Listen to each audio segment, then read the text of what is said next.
Waalaikumsalam warahmatullahi wabarakatuh. Perkenalkan, nama saya Ida Utami S dengan NIM 088. Di sini saya ingin mempresentasikan mengenai penyakit kanker. Adapun anggota kelompok saya yaitu Kak Nurul Rafika, Kami Pani, Citra Hidayah, saya sendiri dan juga Tasya Amalia Kohar. Next.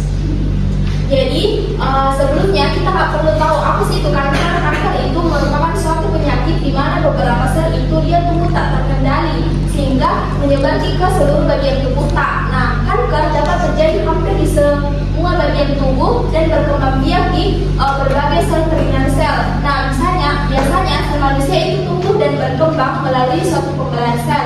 Nah, untuk membentuk suatu sel-sel baru itu sesuai kebutuhan tubuh. Nah, ketika sel-sel itu menjadi tua atau rusak, maka sel-sel tersebut akan mati dan akan digantikan dengan sel baru.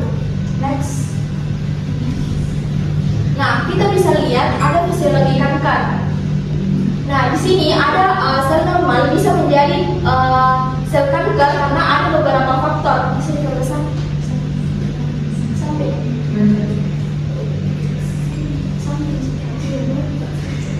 Nah, bisa dipengaruhi oleh beberapa faktor. Ada biasa faktor dari merokok dan juga sinar UV, bahan kimia dan juga mutasi genetik. Nah, untuk lebih lanjut, kita bisa lihat pada gambar di sebelah kiri saya.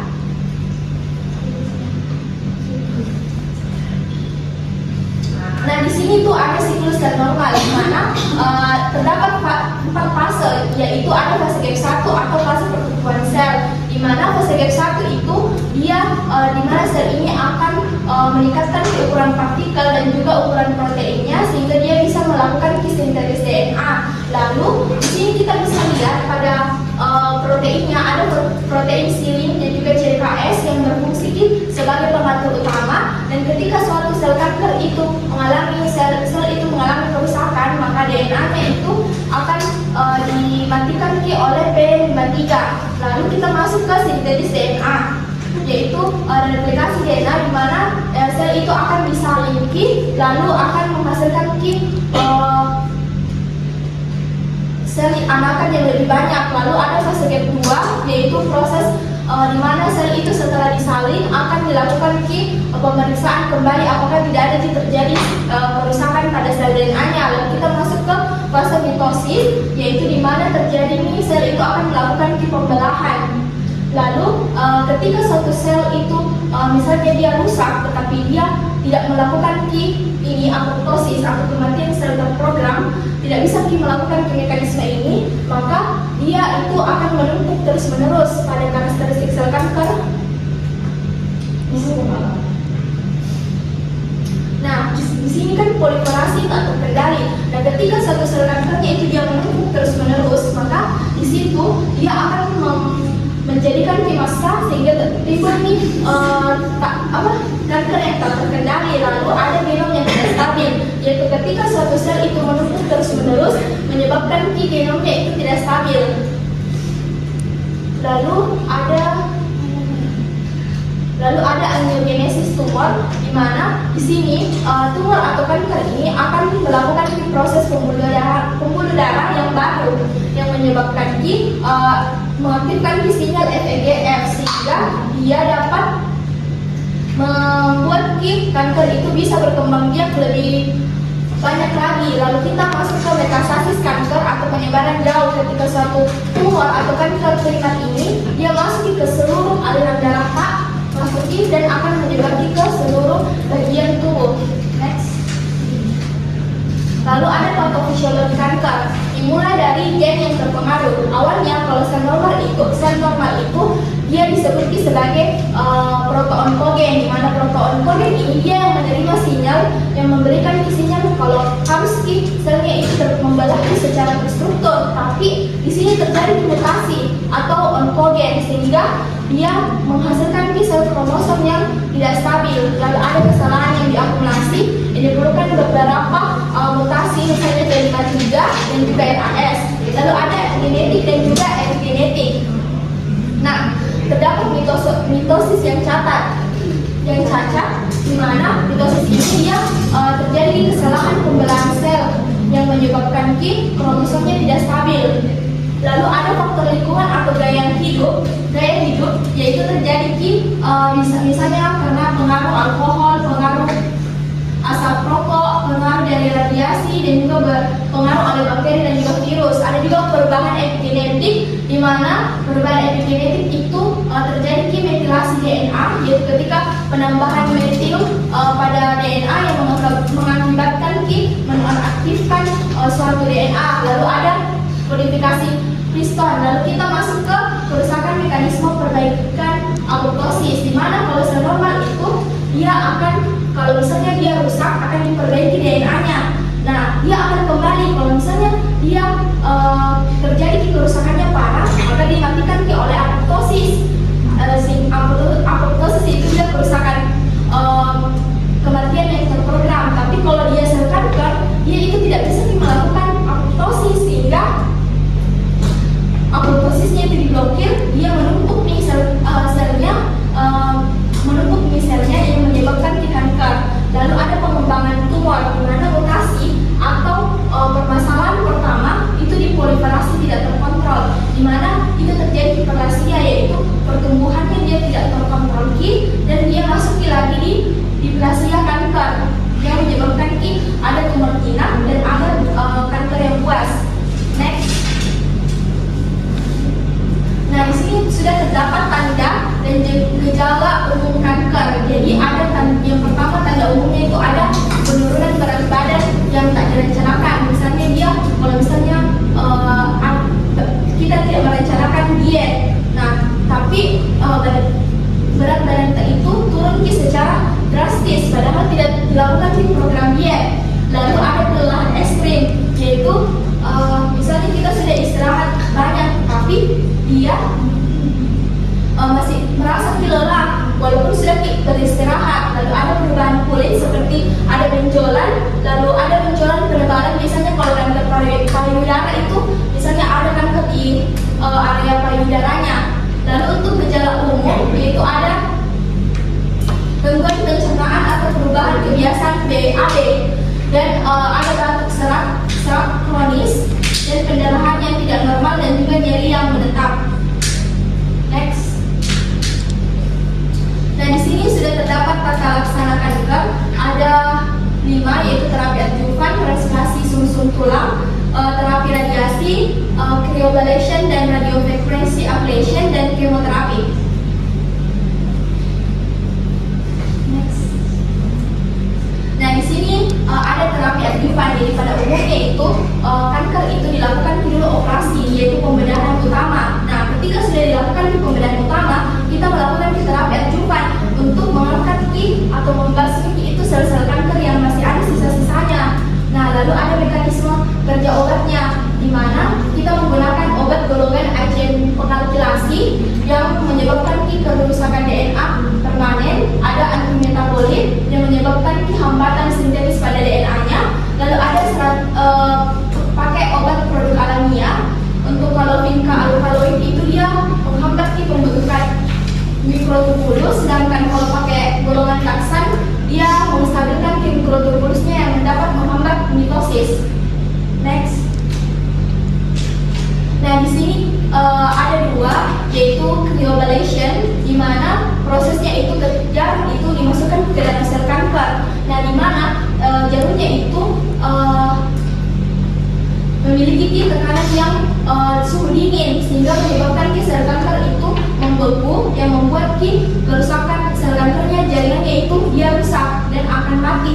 Sedangkan radiofrequency ablation, di mana itu kita pakai tekanan listrik yang bertekanan tinggi, di mana jarumnya itu juga sama dimasukkan ke dalam sel kanker. Terus energi panasnya itu akan membuat selnya itu rusak dan menyebabkan sel kanker mati. Next. Lalu ada kemoterapi. Jadi kemoterapi itu dia menggunakan obat anti kanker.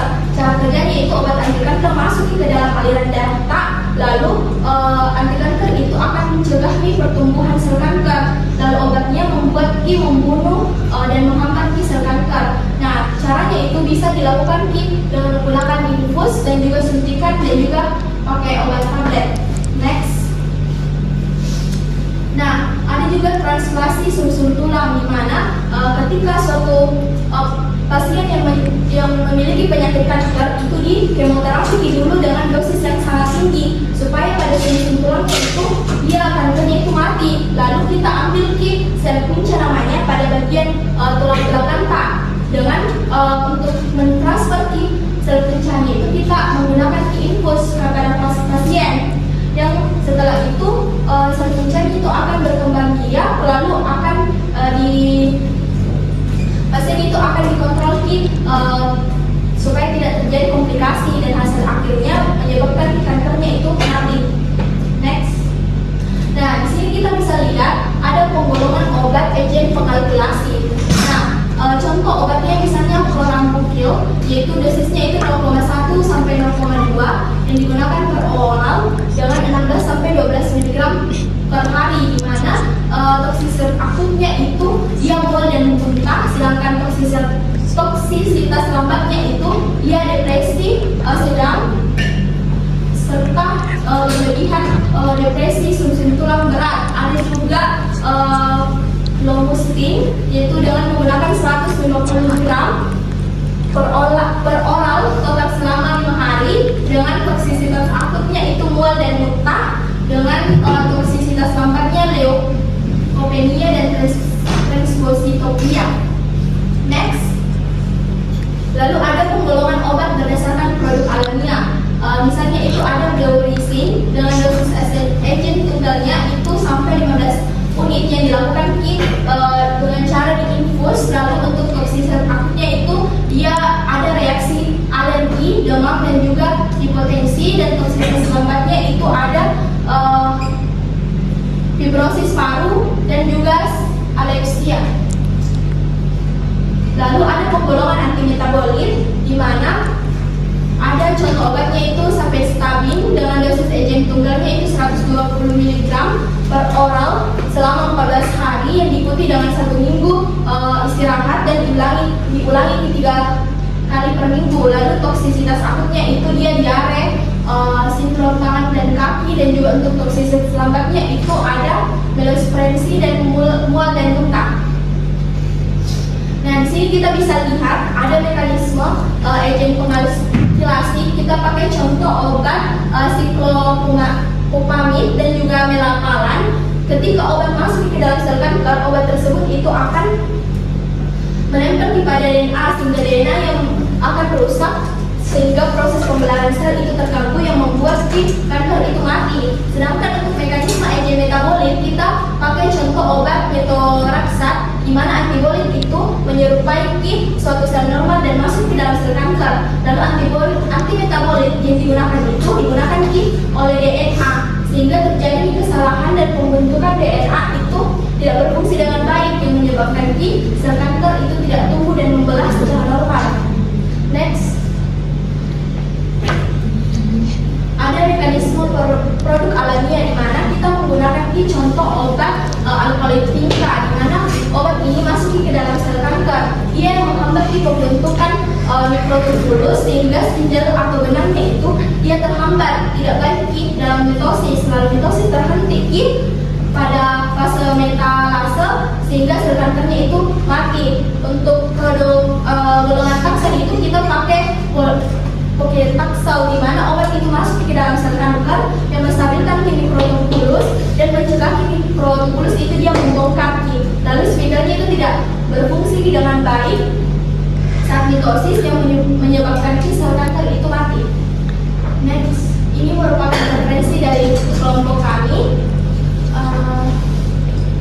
Selanjutnya saya buka sesi tanya jawab untuk teman-teman. Sekiranya dari presentasi saya ada yang ingin ditanyakan, silakan.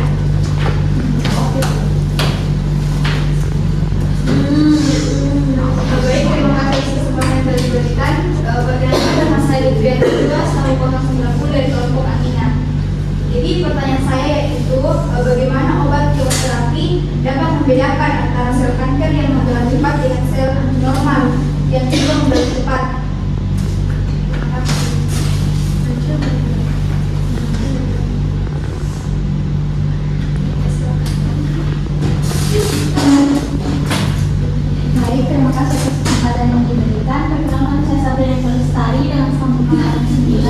dari kelompok PJK ingin bertanya, kan tadi ada dibahas di slide patofisiologi dan fisiologi tentang apoptosis. Jadi pertanyaanku, apa yang membedakan sel yang berhasil melakukan apoptosis dengan sel-sel yang lolos? PJK.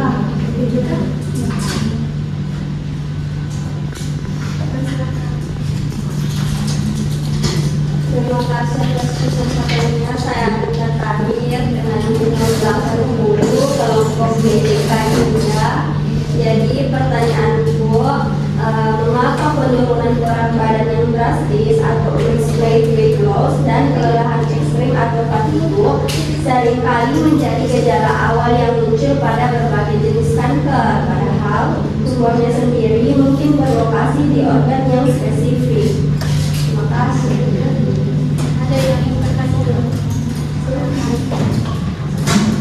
Baik, perkenalkan dengan penjelasan dengan sambung sama Pantuyu perwakilan kelompok PJK.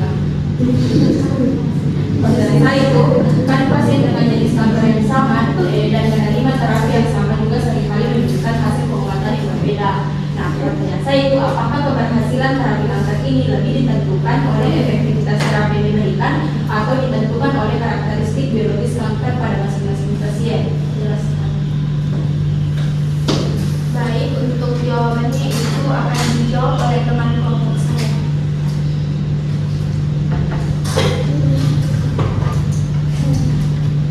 Baik, perkenalkan nama saya Nina Kapita Dewi dari Unit 090. Saya akan menjawab pertanyaan dari Lutfia Najwa dengan ujung kampung 090 dari kelompok Amina. Yang dimana pertanyaannya itu, bagaimana obat kemoterapi membedakan antara sel kanker yang membelah cepat dengan sel normal yang juga membelah cepat? Ya, yaitu dimana jawabannya, yang dimana mekanisme target utamanya yaitu dimana sebagian besar obat kemoterapi konvensional bekerja dengan cepat menargetkan fase-fase tertentu dalam siklus sel atau menghambat proses pembelahan sel mitosis secara umum. Lalu kemudian karena mekanisme ini didasarkan pada kecepatan pembelahan, obat tersebut akan menyerang sel apapun yang sedang aktif membelah. Lalu kemudian ada dampak pada sel normal yang dimana karena sistem kemoterapi tidak bisa membedakan sel kanker dari sel sehat yang memang memiliki laju pembelahan tinggi, sel-sel normal seperti sel akar rambut, sel lapisan saluran cerna, dan sel sumsum tulang ikut terdampak dan yang menjadi penyebab utama efek samping kemoterapi seperti kerontokan rambut dan gangguan pencernaan. Lalu kemudian ada pentingnya pengawasan medis yang dimana karena efek samping yang tidak terelakkan ini memberikan obat kemoterapi harus diberikan dan diawasi secara ketat oleh dokter spesialis onkologi sesuai dengan kondisi fisik dan profil kesehatan seperti pasien. Tujuannya adalah untuk memaksimalkan penghambatan pada sel kanker sambil tetap menjaga fungsi tubuh pasien agar tetap dapat mentoleransi pengobatan tersebut. Baik, itu saja jawaban dari kelompok kami. Apakah dari saudari Lutfia Najwa dapat diterima? Ya, dapat diterima. Saya serahkan kepada moderator. Untuk pertanyaan selanjutnya akan dijawab oleh teman saya. Baik, saya akan menjawab pertanyaan dari Sabrina Eka Lestari. Adapun pertanyaannya itu, apa yang membedakan sel yang berhasil melakukan apoptosis dengan sel yang lolos? Jadi, perbedaan antara sel yang berhasil melakukan apoptosis dan sel yang lolos itu terletak pada mekanisme pengawasan genetik di dalam sel. Jadi sel yang berhasil melakukan apoptosis itu adalah sel yang mendeteksi adanya kerusakan DNA atau kesalahan genetik melalui sistem pengawasan sel. Kemudian dia itu mengaktifkan mekanisme untuk menghentikan siklus hidupnya demi mencegah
sehingga mereka itu mencuri nutrisi dan glukosa dari organ sehat di seluruh tubuh untuk mendukung replikasi diri yang tidak terkendali. Nah, selain itu, tubuh melepaskan zat kimia seperti sitokin ke dalam sirkulasi darah yang memicu peradangan kronis serta pemecahan jaringan otot dan lemak secara berlebihan, di mana proses ini diperburuk oleh respon sistem imun tubuh yang terus-menerus bekerja melawan tumor, sehingga menyebabkan kondisi lelah